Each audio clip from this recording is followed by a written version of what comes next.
함께 읽은 본문은 시편의 꽃이라고 할 수 있는 23편입니다. 장르로는 문학이며 성경의 카테고리로는 시가서에 해당됩니다. 다윗의 입에서 흘러나온 사랑의 찬가이고 오늘날 세계 각국의 모든 그리스도인들에게 가장 많이 회자되는 구절 중에 하나입니다. 이 시편 23편을 규정하는 수많은 정의와 설명들이 있지만 무엇보다 이 글은 기도입니다. 다윗은 하나님께 기도했습니다. 본문은 기도의 삶으로 부름을 받은 우리 모두의 심령에 깊은 울림을 가져다 줍니다. 기도는 하나님이 살아계심을 인식한 사람이 그분과 인격적으로 교제하면서 사는 삶을 가리키는 말입니다. 다윗은 하나님을 추상적으로 이해하지 않았습니다. 그는 하나님을 화려하게 구색을 갖춘 제사를 통해서만 대면할 수 있는 존재로 여기지 않았습니다. 그에게 있어서 하나님은 늘 곁에 계시는 분이었습니다. 기도는 설명이 아니고 대화입니다. 눈을 마주치고 이름을 부르면서 서로가 품고 있는 마음과 생각을 마음껏 나누고 또 들을 수 있는 것이 바로 기도입니다. 그런 의미에서 다윗이 하나님을 부를 때 사용한 표현이 매우 의미심장합니다. 여호와는 나의 목자시니 내게 부족함이 없으리로다. 이 목자라는 단어는 기독교 문화권에서 꽤나 우리에게 익숙합니다.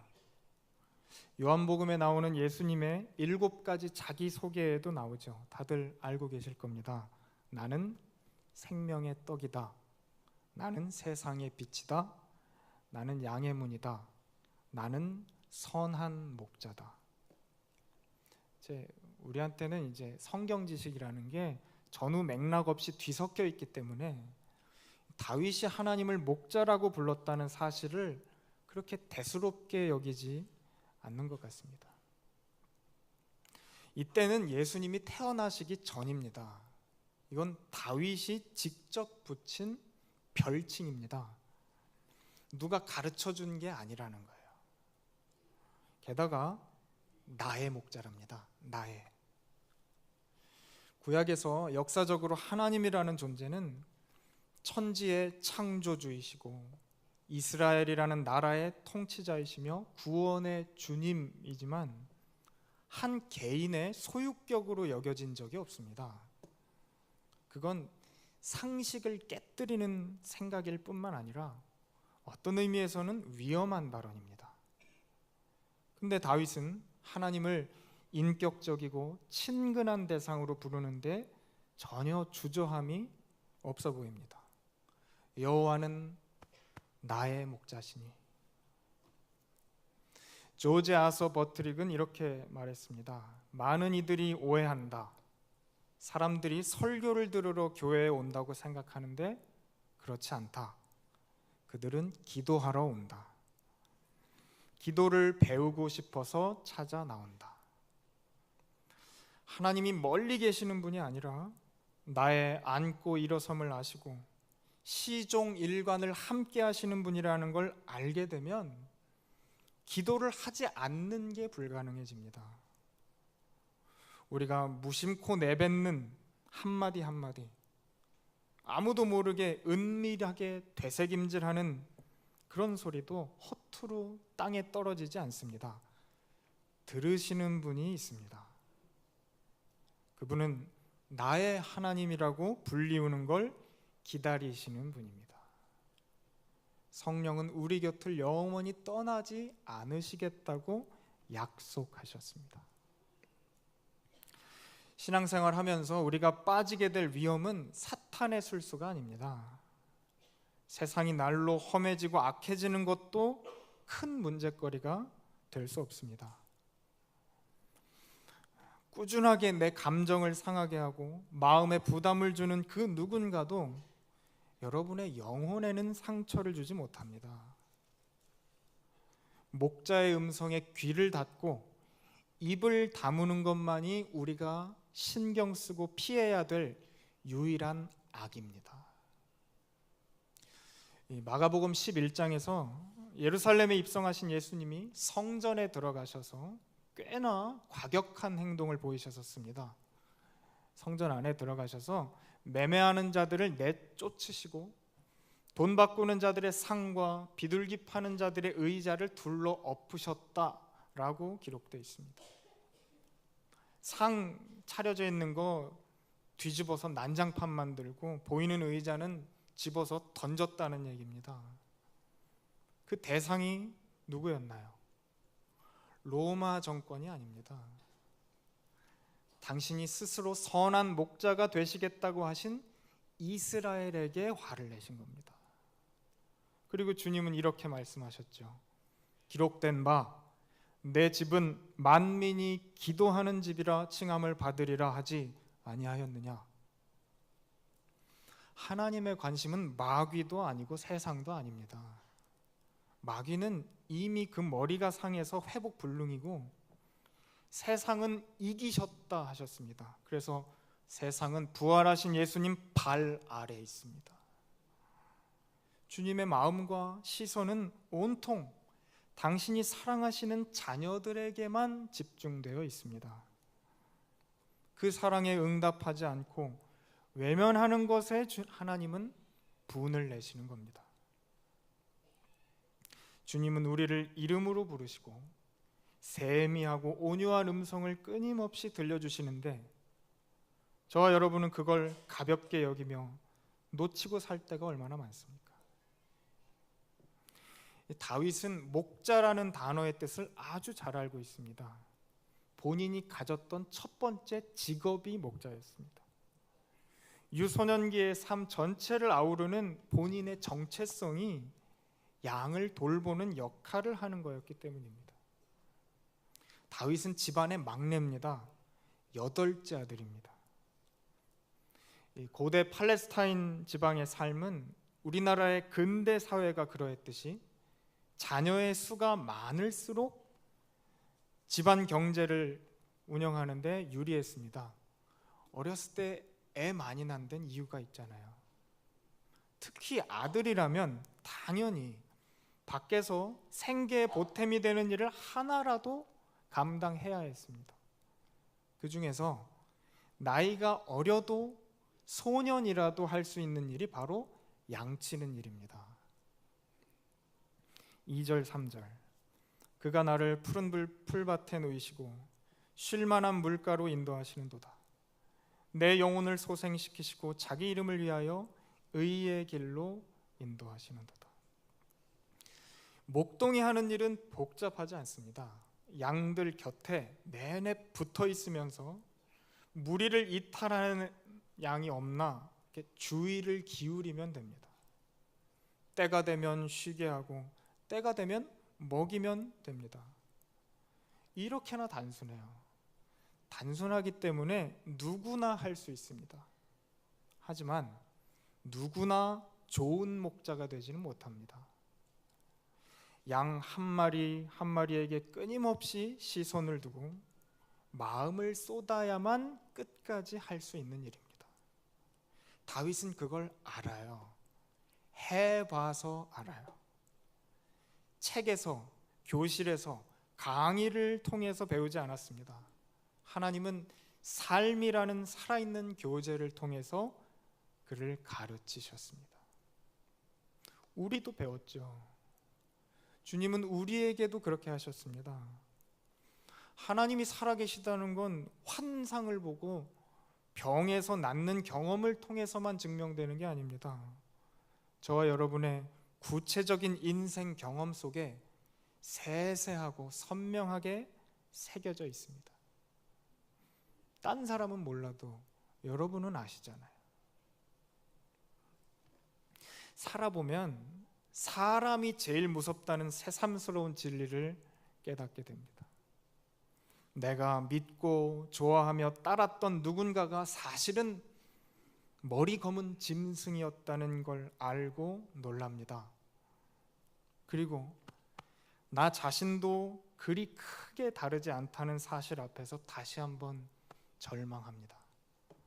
하지만 시간이 좀 지나고 보면 그 가운데서 하나님만은 나에게 은혜를 베푸셨다는 걸 발견하죠.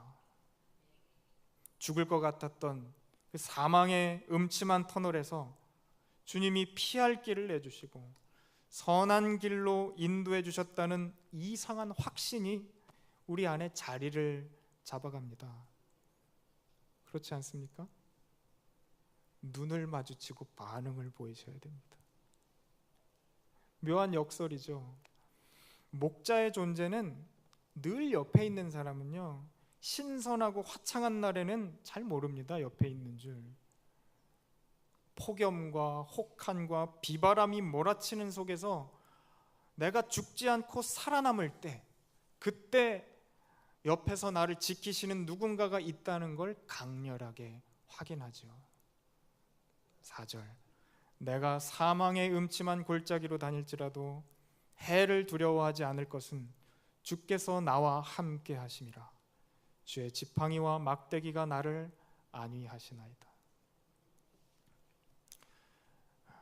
인생에서 사망의 그늘이 드리우는 것 같은 시기에 우리는 기도를 배웁니다. 그때가 수업이 있는 날입니다. 기도는 보통 혼자라고 여겼던 내 곁에 사실은 목자 되신 주님이 항상 함께 계셨다는 걸 뒤늦게 깨닫는 흐름을 가집니다. 23편 앞에 있는 22편은 뒤에 있는 23편과 도무지 연결되지 않는 것처럼 보입니다. 살펴보면 둘은 분위기가 완전히 다릅니다. 22편 1절, 2절. 내 하나님이여, 내 하나님이여, 어찌 나를 버리셨나이까? 어찌 나를 멀리하여 돕지 아니하시오며 내 신음소리를 듣지 아니하시나이까? 내 하나님이여, 내가 낮에도 부르짖고 밤에도 잠잠하지 아니하오나 응답하지 아니하시나이다. 중반부로 갈수록 더 적나라하고 사무치는 문장들이 등장합니다. 나는 벌레요 사람이 아니라, 나는 물같이 쏟아졌으며 내 모든 뼈는 어그러졌으며 내 마음은 밀랍 같아서 내 속에서 녹았으며 내 힘이 말라 질그릇 조각 같고 내 혀가 입천장에 붙었나이다. 신앙을 명분으로만 보면 비명과 절규로 가득한 이 말들을 좋은 기도라고 보기는 어렵습니다. 그렇죠? 왜 내 말 안 들어줘요? 라는 얘기밖에 없거든요. 23편은 좋지만 22편에는 왠지 손이 가지 않습니다. 그리고 무엇보다 이 두 시가 한 사람의 입에서 나왔다는 게 낯설고 불편하게 느껴집니다. 다윗이 누굽니까? 하나님을 향해서 춤추고 뛰면서 사랑 고백을 서슴지 않았던 사람, 다윗의 자손 예수 그러잖아요. 우리가 본받아야 될 위대한 인물의 이미지를 왠지 방해하는 것 같습니다. 둘은 서로 안 맞는 짝이죠. 머리로만 알면 그렇습니다. 하지만 사망의 음침한 골짜기를 기도로 살아본 사람은 이 불친절한 흐름을 100번이고 이해합니다. 하나님을 감사와 찬송만 받아주시는 분으로 아는 사람은 기도해 본 적이 없는 사람입니다. 하나님은 우리 아버지입니다. 사망의 저주를 뚫고 친히 우리 곁에 찾아오신 분입니다. 성령은 우리 밖에 계시지 않고 안에 계시다고 하셨습니다. 그러면 내 측근에게, 혈육에게도 보여주지 못할 온갖 마음의 더럽고 묵은 찌꺼기들을 다 아뢰 수 있는 겁니다. 그렇게 아뢰다 보면 이내 목자의 음성을 듣고 귀 기울일 수 있게 됩니다. 안심하게 됩니다. 이 사랑의 관계를 이해할 수 있는 표본은 누가 뭐래도 가족이죠. 이 생에서 가장 끈끈하고 견고한 사랑으로 묶여 있는 게 부모 자식 관계 아니겠습니까? 근데 부모 자식 간에는 독한 말들이 오고 갑니다. 아버지가 나한테 해준 게 뭐가 있어요? 엄마는 왜 그렇게 살아? 이 말이 입에 짝짝 붙는 데는 이유가 있습니다. 많이 해봐서 그렇습니다. 요즘 저한테 효도하면서 살고 있느냐고 누가 물어보면 입이 10개라도 할 말이 없습니다. 근데 이거 하나는 분명히 말할 수 있어요. 철없는 사춘기 시절에 두서없이 쏟아냈던 그 못된 말들 지금 와서 또 해도 그분들이 나를 버리지 않고 외면하지 않으실 거라는 걸 압니다. 먼저 손 내밀어 줄 거라는 걸 압니다. 그리고 다행히 그때보다 조금 철이 들어서 가끔 낯간지러운 소리도 할 줄을 알게 됐습니다. 이렇게 키워주셔서 고마워요. 늘 그 자리에 계셔주셔서 감사합니다. 그게 기도입니다. 22편과 23편은 아주 자연스러운 흐름 속에 놓여 있는 겁니다. 다들 공감하실 거라고 생각됩니다. 이쯤 되니까 찾아뵙고 얼굴 마주해서 얘기 나누는 것만큼 좋은 게 없더라고요. 철없는 소리라도 원망 섞인 푸념도 다 좋습니다. 말을 안 하는 것보다는 실없는 농담 한마디라도 건네는 게 관계를 쌓아가는 데 훨씬 도움이 됩니다. 기도에는 조건도 한계도 없습니다. 바짓가랑이 붙잡고 생떼 쓰는 것조차도 주님은 거룩한 기도로 받으십니다. 하나님을 아버지라고 부른다면 그걸로 100점입니다. 게다가 그분이 우리의 선한 목자이심을 삶으로 배웠다면 여러분 그 캄캄하고 어두웠던 가시덤불 속에서 주님이 지켜주시고 보호해 주셨음을 체험했다면 우리는 조금 더 멋있게 기도할 수 있습니다. 어제 불평 원망 한가득 쏟아냈어도 오늘은 좀 달리 얘기할 수 있죠. 당신과 함께라면 초막이나 궁궐이나 그 어디나 좋습니다. 주님 기꺼이 순종하면서 따라가 보겠습니다. 5절 6절입니다. 주께서 내 원수의 목전에서 내게 상을 차려주시고 기름을 내 머리에 부으셨으니 내 잔이 넘치나이다. 내 평생의 선하심과 인자하심이 반드시 나를 따르리니 내가 여호와의 집에 영원히 살리로다. 5절에 아주 독특한 문장이 우리의 눈길을 끕니다. 주께서 내 원수들 앞에서 내게 식탁을 차리셨습니다. 이것은 고대 사막 문화에서 근거를 찾아볼 수 있습니다. 누가 잘못을 저지르면 도망을 가는데 어디로 도망을 가요? 꼭 사람이 없는 데로 가잖아요. 그래서 이 지방에서는 사막으로 다들 피합니다. 근데 또 사막은 아시다시피 사방이 다 뚫려 있기 때문에 막상 가보면 숨을 곳이 없습니다. 또 그 사람이 어떤 죄를 지었든지 간에 끝까지 추격을 당했고 만약에 그 사람을 찾지 못하면 그 위협은 아들의 아들에게까지 옮겨가서 끝내 보복이 이루어집니다. 이슬람 생각하시면 쉬워요. 거긴 그런 문화예요.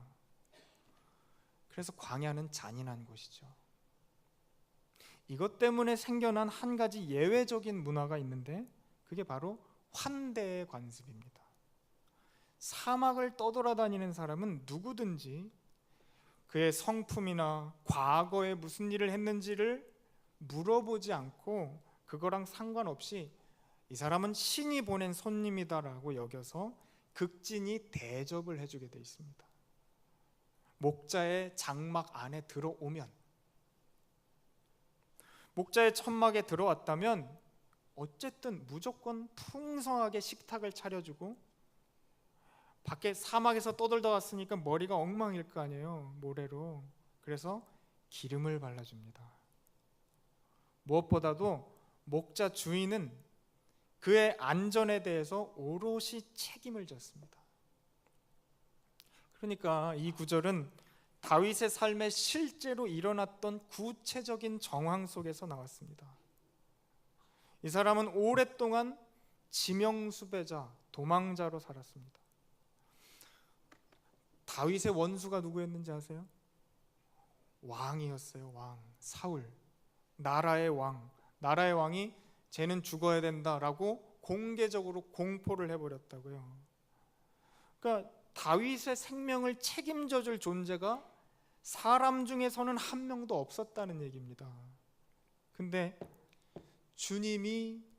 주님만이 자기 생명을 책임져 줄 뿐 아니라 먹이시고 입히시고 극진하게 대접을 해줬다, 그런 얘기입니다. 주께서 내 원수의 목전에서 내게 상을 차려주시고 기름을 내 머리 위에 부으셨으니 내 잔이 넘치나이다. 하나님이 우리 삶을 지키시고 보호하시며 책임지신다는 거 얼마나 구체적입니까? 시편 23편 읽어보면 추상적이고 일반적인 단어는 한 개도 없어요. 푸른 초장, 잔잔한 물가, 의의 길. 여기서 의의 길이라는 건 직역하면 고든 길이라는 뜻입니다.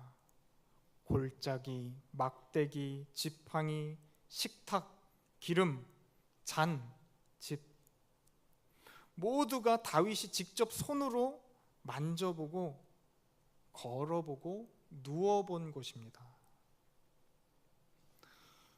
여러분에게 허락하신 가정, 아들, 딸들, 직장, 동네, 이웃, 그리고 교회, 성천교회, 그것들 중에 하나님의 손길이 미치지 않은 것이 없습니다. 모든 것이 주께서 나에게 주신 것이고 온전히 하나님의 의도와 작정으로 주신 것입니다. 하나님의 은혜로 여기까지 왔다는 걸 다른 사람은 몰라도 여러분은 알 겁니다. 아닌 척 하시면 안 됩니다. 그러면 앞으로의 삶도 기쁘게 맡기십시오. 내일의 염려를 오늘로 끌고 와서 괴로워할 필요가 없습니다. 그건 우리의 삶이 아니에요.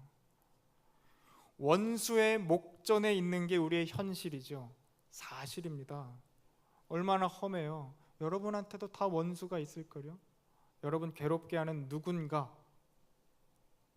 하지만 나에게 상을 차려주시고 기름을 내 머리 위에 부으시는 분이 버젓이 살아계십니다. 하나님, 우리 아버지, 나의 선하신 목자가 함께 하십니다. 우리는 그분의 음성에 귀를 기울이고 그분과 발을 맞춰서 걸으며 기뻐하라는 부르심을 받았습니다. 기도로 사는 인생입니다. 누가 물어봐요. 기도만 하면 되냐고. 기도만 하면 돼요. 다른 걸 뭘 하나님이 우리한테 요구한 적이 있는 줄 아세요? 기도로 살면 눈물과 감사가 뒤섞입니다. 예수께서 개척하신 좁지만 고든 길입니다. 우리의 앞길을 막을 수 있는 것이 없습니다. 그의 나라와 의와 영광이 여러분이 가는 길을 밝게 비추어 주실 것입니다. 말씀 마치겠습니다. 우리 하나님 아버지는 선하신 분입니다. 그리고 그분은 나만의 목자가 되시기를 기뻐하십니다. 이거보다 좋은 소식이 또 있을까요? 그러니 여러분의 내일을 한없이 긍정해도 됩니다. 설교 마칠 때쯤 되면 내가 아멘을 한 번은 해야겠다 이렇게 작정을 해야 되는 거예요. 네? 입을 너무 다물고 있으면 안에 거미줄이 생깁니다. 제가 다물고 있어 봐서 알아요.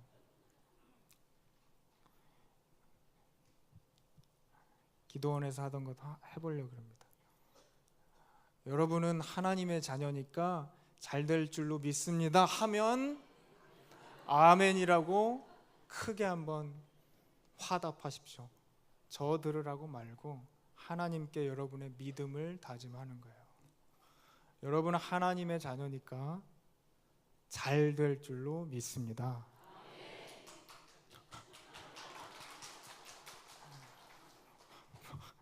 굉장히 당황스럽습니다. 박수가 나오니까. 복음에는 능력이 있습니다. 능력이 있다고요. 교회 역사를 보면 정말 눈 뜨고 볼 수 없는 일들이 많았는데 지금까지 교회는 살아있고 복음은 증거되고 생명이 살아납니다. 하나님이 살아계시다고요.